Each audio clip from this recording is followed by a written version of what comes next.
India India India, 3 cheers for team India. Heap heap hurray, heap heap hurray, heap heap hurray. Finally team इंडियाने ही taste match जिंकलेली आहे. आजचा 5वा दिवस सुरू झाला तेव्हा इंग्लंडला 35 रन्स पाहिजे होते आणि 4 विकेट्स बाकी होत्या. टीम इंडियाचं जिंकणं हे जवळपास अशक्य होतं.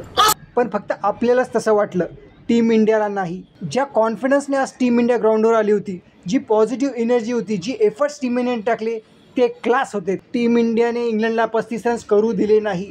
इंडियाने ही मॅच 6 रन्सने जिंकलेली आहे, 6 रन्सने. आणि ही टेस्ट मॅच जिंकल्यामुळे जी सिरीज आहे ती 2-2ने लेवल झाली, 2-2ने बरोबर झाली. आजच्या दिवसाचा आणि या टेस्ट मॅचचा हिरो होता तो मिया भाई DSP सिराज. मिया मॅजिक असं चाललं की जे अशक्य होतं ते सुद्धा शक्य झालं. आज 4 पैकी 3 विकेट्स मोहम्मद सिराजने काढल्या आणि या मॅचमध्ये मोहम्मद सिराजने 9 विकेट्स घेतल्या. पुन्हा एकदा मेनी कॉंग्रॅच्युलेशन्स टीम इंडिया.